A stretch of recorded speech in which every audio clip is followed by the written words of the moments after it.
Assalamualaikum warahmatullahi wabarakatuh. Perkenalkan, nama saya Alif Rahman dari kelas 11 Multimedia SMK Negeri 34 Jakarta. Pada kesempatan kali ini saya akan menjelaskan tentang hak atas kekayaan intelektual atau bisa disebut dengan haki. Pertama-tama kita harus tahu dulu nih, apa sih itu pengertian dari haki? Haki adalah hak yang berasal dari hasil kegiatan intelektual manusia yang memiliki manfaat ekonomi. Haki merupakan terjemahan dari Intellectual Property Right atau IPR.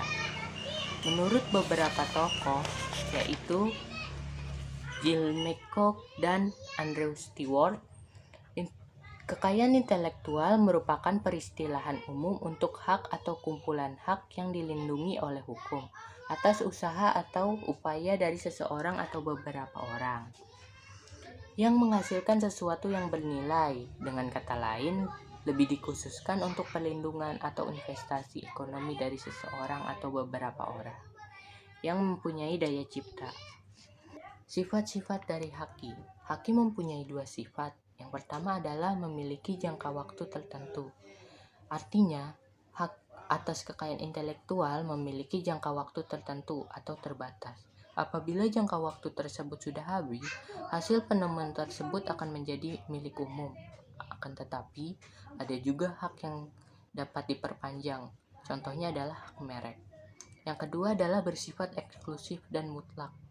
Haki bersifat eksklusif dan mutlak artinya adalah tidak ada satu orang pun yang boleh melanggar hak kekayaan intelektual milik orang lain.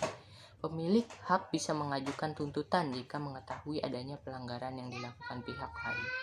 Tak hanya itu saja, pemilik hak memperoleh hak monopoli. Ia berhak melarang orang untuk membuat ciptaan yang sama dengan ciptaan yang ia miliki. Selanjutnya adalah manfaat dan tujuan dari haki. Yang pertama adalah sebagai perlindungan hukum kepada pencipta juga terhadap hasil cipta karyanya, serta nilai ekonomis yang terkandung di dalamnya. Yang kedua adalah mencegah adanya kemungkinan pelanggaran.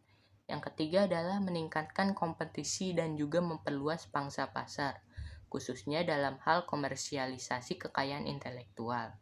Hal ini mungkin timbul karena dengan adanya haki akan memberikan motivasi kepada para pencipta, industri, dan masyarakat luas untuk dapat berkarya dan berinovasi, serta mendapatkan apresiasi dari ciptaan tersebut.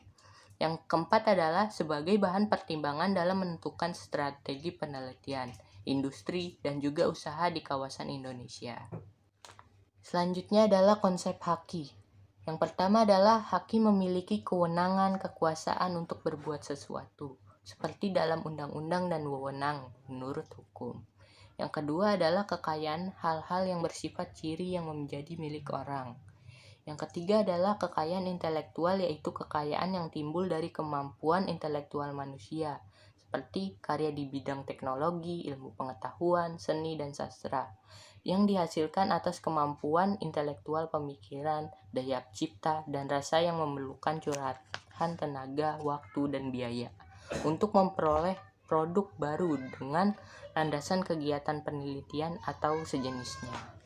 Selanjutnya adalah prinsip-prinsip haki. Prinsip haki berlandaskan pada kepentingan dan peranan pribadi individu dengan kepentingan masyarakat. Berikut adalah prinsip-prinsip haki. Yang pertama adalah prinsip keadilan. Berdasarkan prinsip ini, hukum memberikan perlindungan kepada pencipta berupa suatu kekuasaan bertindak dalam rangka kepentingan yang disebut hak. Pencipta yang menghasilkan suatu karya berdasarkan kemampuan intelektualnya wajar jika diakui hasil karyanya. Yang kedua adalah prinsip budaya. Prinsip kebudayaan yakni perkembangan ilmu pengetahuan, sastra, dan seni untuk meningkatkan kehidupan manusia. Yang ketiga adalah prinsip sosial. Prinsip sosial mengatur kepentingan manusia sebagai warga negara, artinya hak yang diakui oleh hukum dan telah diberikan kepada individu merupakan satu kesatuan, sehingga perlindungan diberikan berdasarkan keseimbangan kepentingan individu dan masyarakat. Yang keempat adalah prinsip ekonomi. Prinsip ekonomi yakni hak intelektual berdasarkan dari kepentingan kegiatan kreatif suatu kemauan, daya pikir manusia yang diekspresikan dalam berbagai bentuk. yang akan memberikan keuntungan kepada pemilik yang bersangkutan. Selanjutnya adalah dasar-dasar haki pada karya intelektual. Yang pertama adalah hasil suatu pemikiran dan kecerdasan manusia yang dapat berbentuk penemuan, desain, seni, karya tulis, atau penerapan praktis suatu ide. Yang kedua adalah dapat mengandung nilai ekonomis, oleh karena itu dianggap suatu aset komersial. Berdasarkan WIPO, World Intellectual Property Organization atau Badan Hak Kekayaan Dunia, menyatakan haki dapat dibagi menjadi dua bagian, yakni hak cipta atau copyright, kedua adalah hak kekayaan industri atau industrial property right. Hak cipta atau copyright. Menurut Undang-Undang Nomor 19 Tahun 2020, hak cipta adalah hak eksklusif bagi pencipta atau penerima hak untuk mengumumkan atau memperbanyak ciptaannya, atau memberikan izin dengan tidak mengurangi pembatasan-pembatasan menurut peraturan perundang-undangan yang berlaku. Sifat hak cipta. Yang pertama adalah hak cipta dianggap sebagai benda bergerak dan tidak berwujud. Yang kedua adalah hak cipta dapat dialihkan seluruhnya atau sebagian. Bila dialihkan harus tertulis, bisa dinotaris atau di bawah tangan. Yang ketiga adalah hak cipta tidak dapat disita kecuali jika diperoleh secara melawan hukum. Ini adalah hak-hak yang tercakup dalam hak cipta. Yang pertama adalah hak eksklusif. Adalah bahwa hanya pemegang hak cipta yang bebas melaksanakan hak cipta tersebut.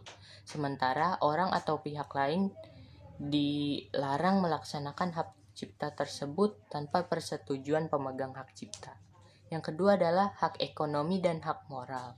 Hak ekonomi adalah hak untuk mendapatkan manfaat ekonomi atas ciptaannya. Sedangkan hak moral adalah hak yang melekat pada diri pencipta atau pelaku. Seni, rekaman, siaran.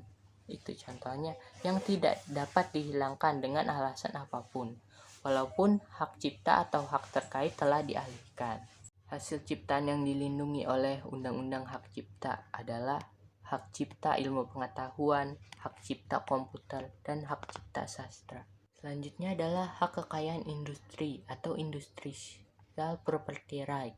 Adalah hak yang mengatur segala sesuatu tentang milik perindustrian, terutama yang mengatur perlindungan hukum. Selanjutnya adalah hak kekayaan industri, meliputi hak paten. Hak paten adalah hak eksklusif yang diberikan oleh negara kepada investor atau atas hasil investasinya di bidang teknologi, yang untuk selama waktu tertentu melaksanakan sendiri investasinya tersebut, atau memberikan persetujuan kepada pihak lain untuk melaksanakannya.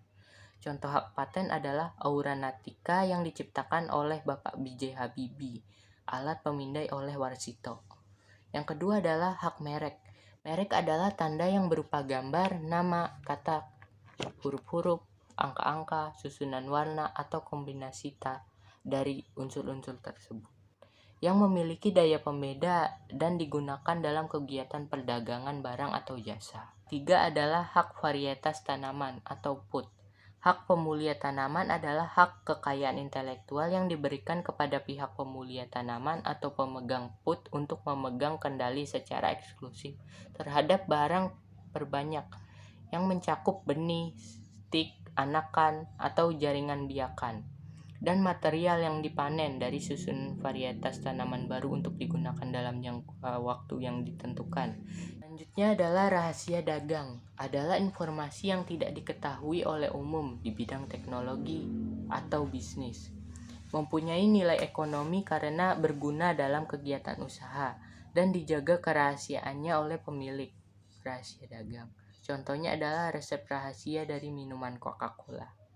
Selanjutnya adalah desain industri. Menurut Undang-Undang Nomor 31 Tahun 2000, didefinisikan sebagai suatu kreasi tentang bentuk, konfigurasi atau komposisi garis atau warna, atau garis dan warna, atau gabungan dari pandangan yang berbentuk 3 dimensi atau 2 dimensi yang memberikan kesan estetika dan dapat diwujudkan dalam pola 3 dimensi atau 2 dimensi, serta dapat dipakai untuk menghasilkan suatu produk, barang, komoditas industri, dan kerajinan tangan. Contohnya adalah bentuk botol pada minuman fermentasi, konfigurasi pada telepon Android, dan lain-lain. Selanjutnya adalah desain tata letak sirkuit terpadu. Sirkuit terpadu adalah suatu produk dalam bentuk jadi atau setengah jadi, yang di dalamnya terdapat berbagai elemen dan sekurang-kurangnya satu dari elemen tersebut adalah elemen aktif, yang sebagian atau seluruhnya saling berkaitan serta dibentuk secara terpadu di dalam sebuah bahan semikonduktor yang dimaksudkan untuk menghasilkan fungsi elektronik. Contohnya adalah papan sirkuit motherboard pada komputer, chips, dan lain-lain. Selanjutnya adalah indikasi geografi.